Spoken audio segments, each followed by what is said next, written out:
So, from the fusion of everything to sustainable business models, is it just a trend or a fad?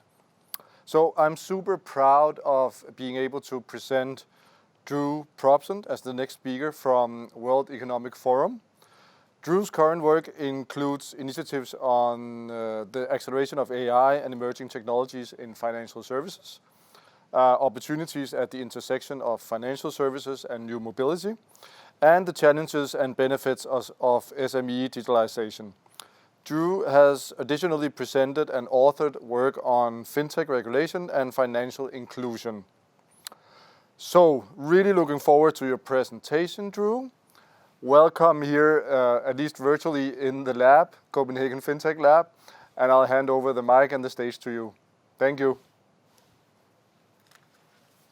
Fantastic. Thank you so much, and really appreciate the lovely introduction. But more than anything else, really appreciate the opportunity to be part of this summit.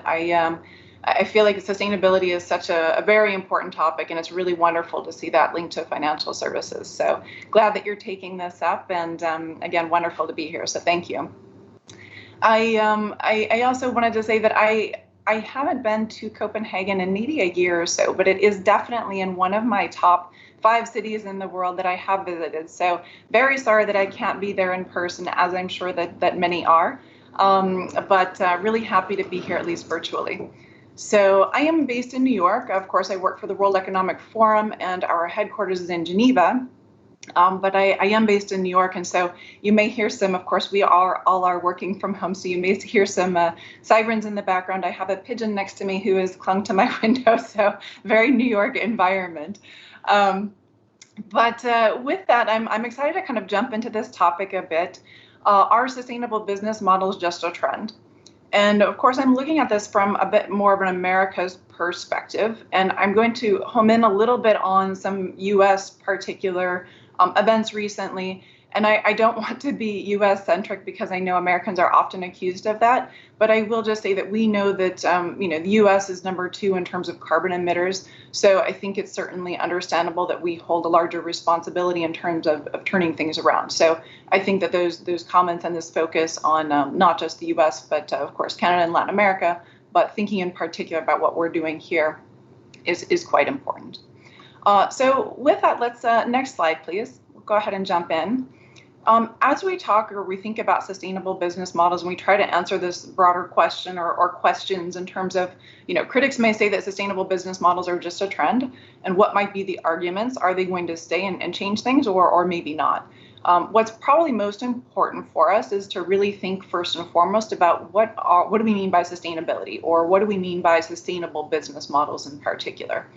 So I've kind of broken it out into 5 maybe kind of core pieces that I think one usually thinks about when they think about sustainability or sustainable business models. And let's just take a quick look here. SDGs, wonderfully, I think when someone says SDGs now, it's kind of commonly understood we're talking about UN Sustainable Development Goals. So it's an acronym that is widely used and I think very much associated with sustainability.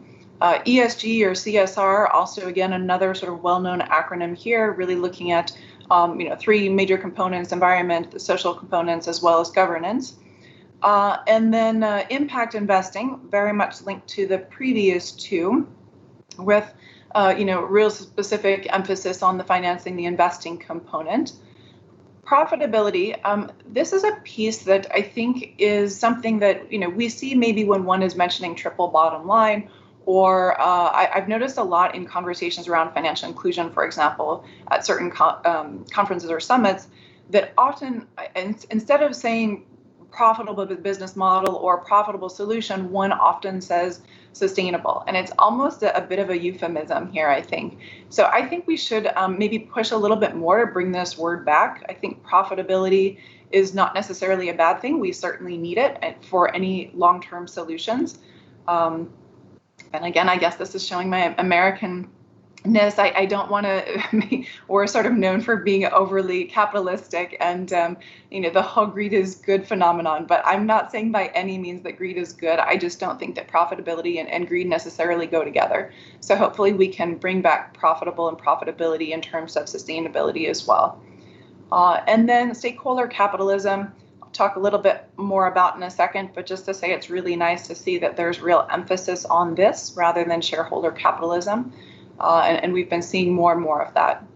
So as I go through kind of the rest of this presentation, and I would say just in general, talking about sustainability or sustainable, really I'm kind of looking at sort of conflating these 5 components as well as others that might be related.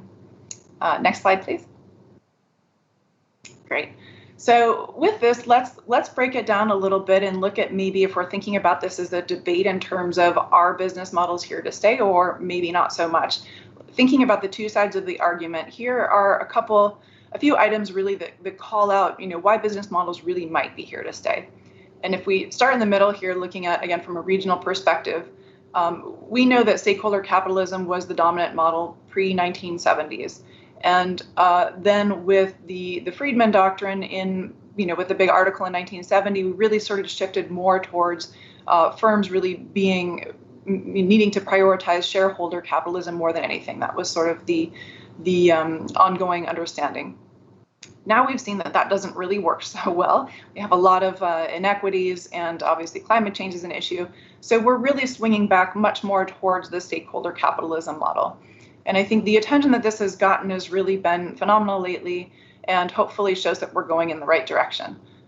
For those of you who may not know, the World Economic Forum Annual Summit is in January every year in Davos. And this year for 2020, we did have stakeholder capitalism as really our central core theme as it leads to a more sustainable world.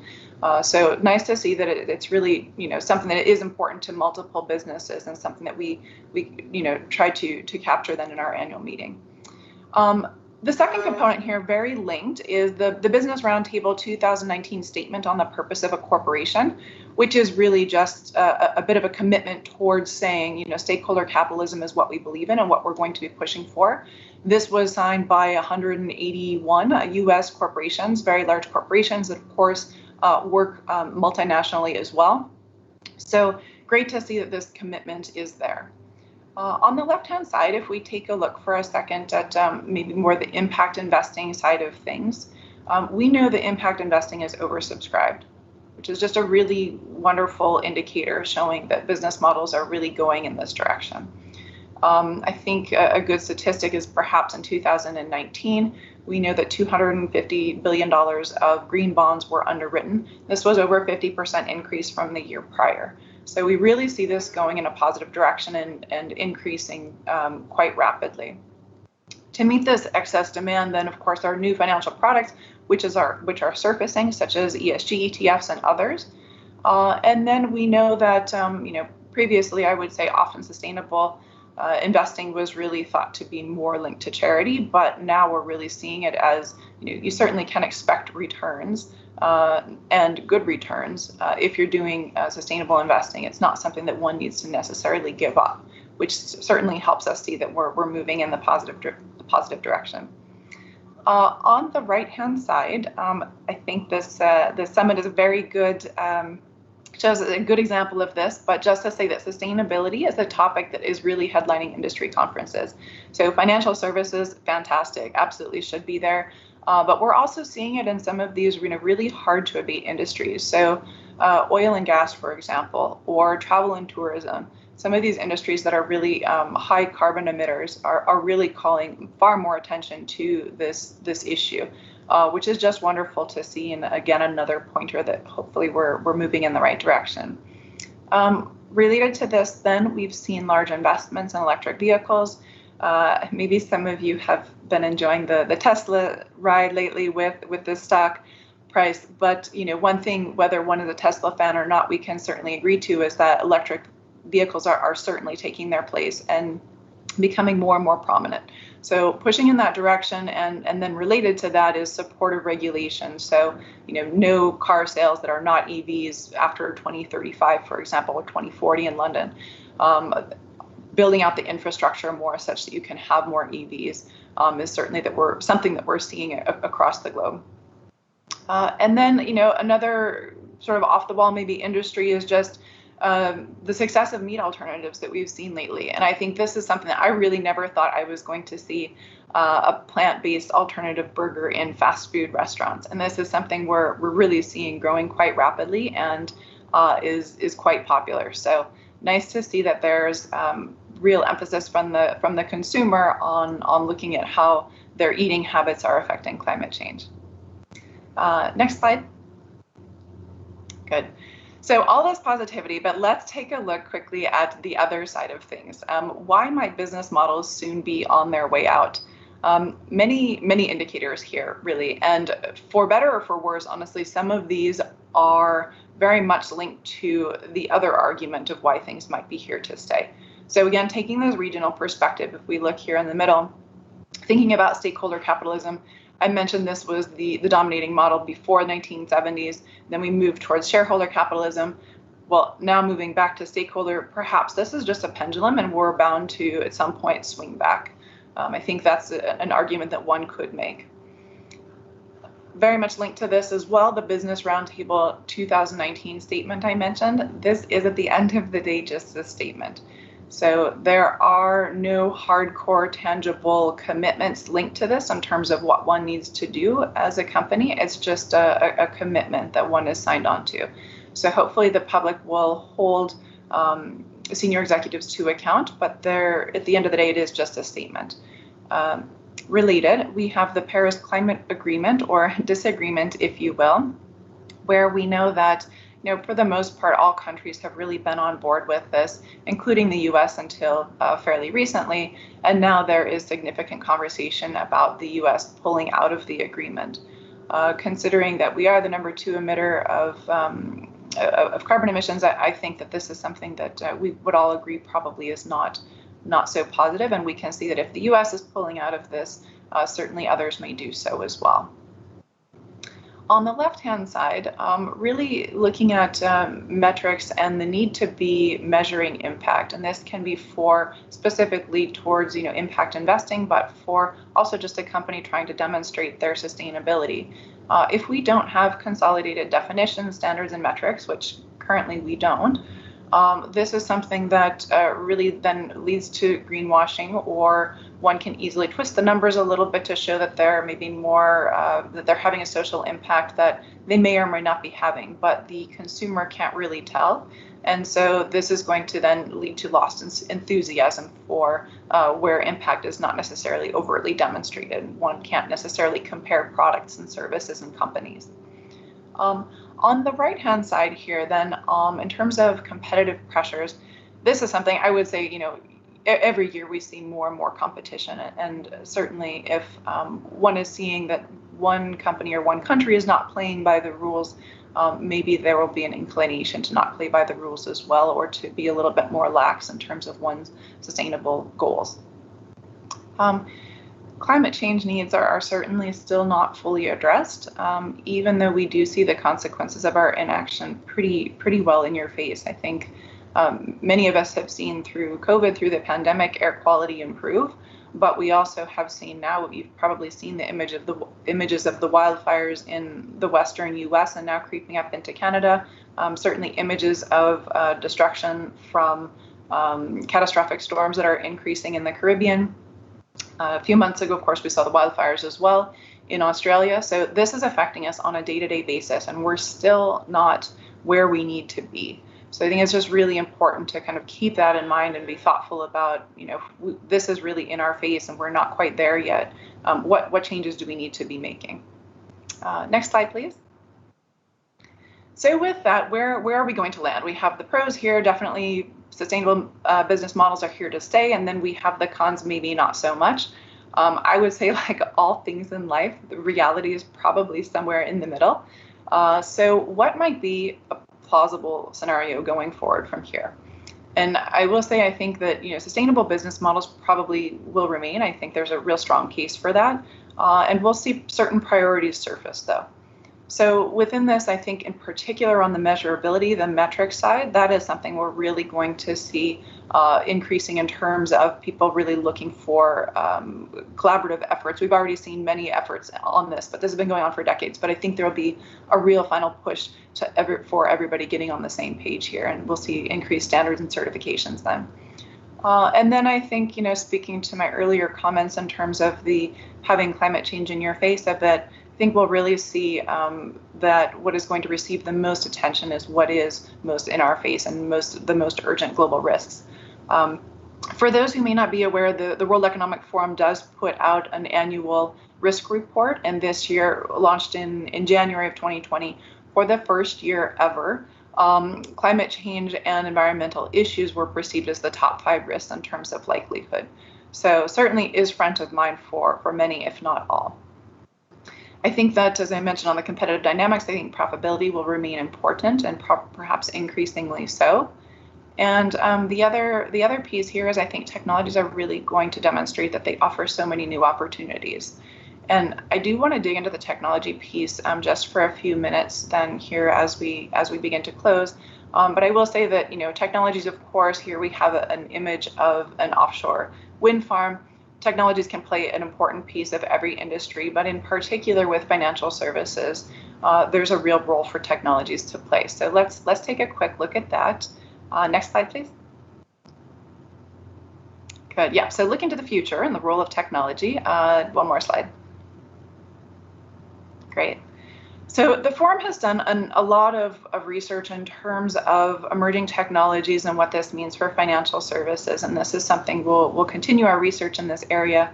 We did just launch a report last week for anyone who might be interested in terms of looking at AI as well as other emerging technologies and how this is shaping the financial institution of the future.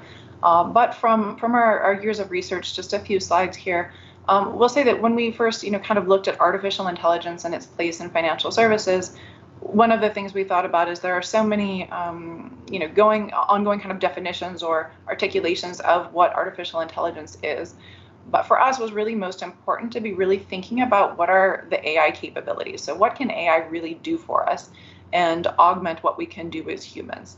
So here we broke it into 5 main components: pattern detection, foresight, customization, decision-making, and interaction.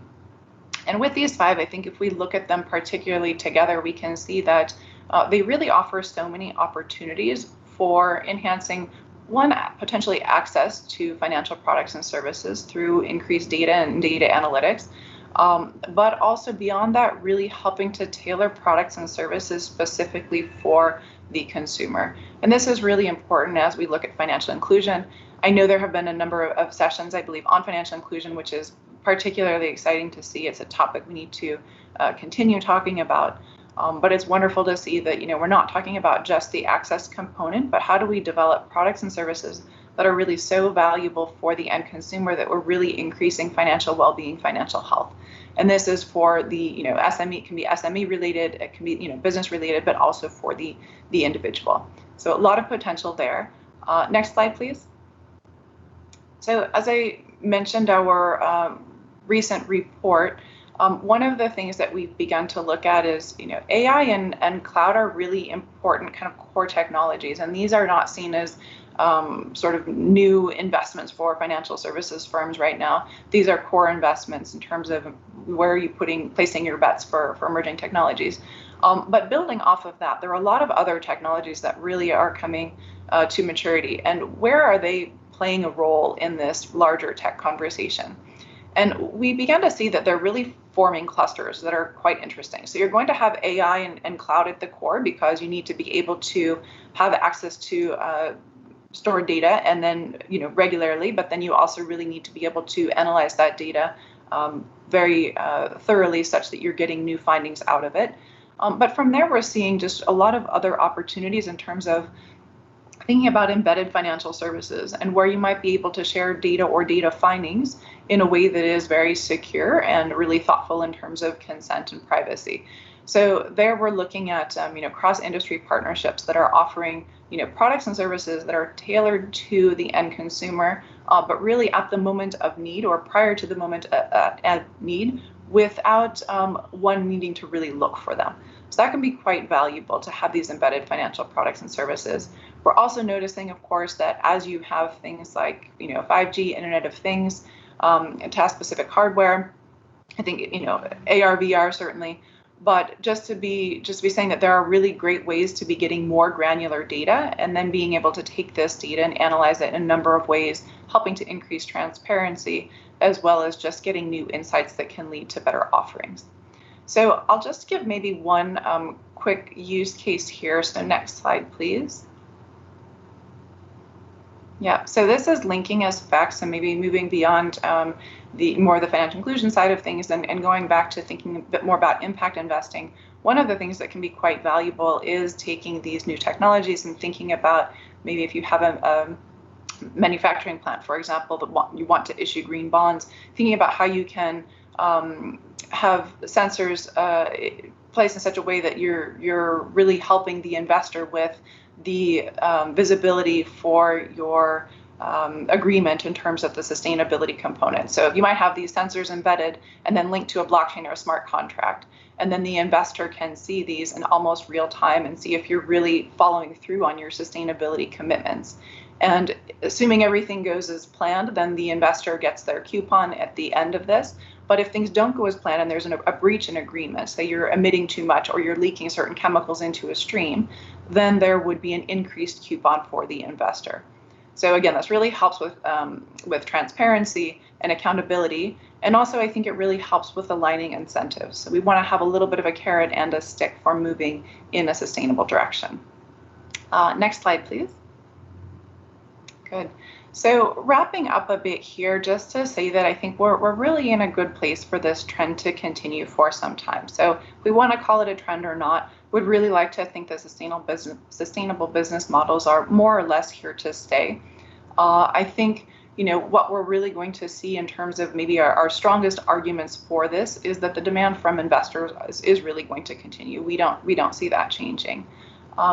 Definitely growing awareness and commitments from the CEOs. And again, I would really like to think that the public will hold people to account there. We're seeing this more and more in the media, so I think there will be more scrutiny there.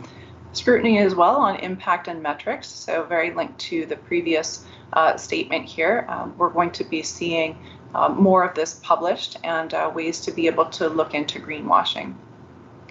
Fear is a great motivator, whether we like it or not. As things become a bit more in your face and you do see air quality changing or you see inequities all around you, this is something that one, of course, has a natural knee-jerk reaction to and would like to think that we'll see some real action there because of that.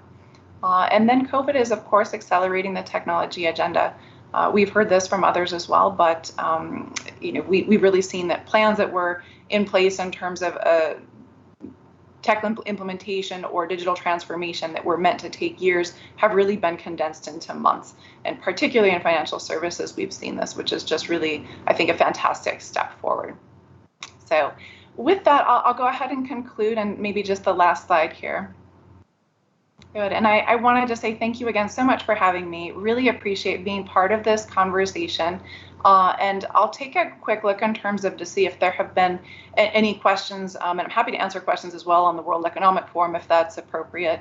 But I can do that, and then also really looking forward to this next talk, because I noticed that the theme of the next talk is precisely on talking less. I've been talking an awful lot here, but I would love to see how somebody gives a talk on talking less. So looking forward to that, as well as the action component of that conversation too. You should definitely stay on and listen to to the next speaker. He's awesome. So actually, there is some questions. So I think it was Klaus Schwab that said that the pandemic is a litmus test for stakeholder capitalism, right? So one question could be, did businesses actually pass that test as you see it? And maybe the jury is still out on that, but or is it too early to say? But what's your view on that? Yeah, it's a fantastic question. I think, in part, I would say they've passed maybe questions 1 and 2 of the test, but we're not to the end of the test yet. So still yet to be seen.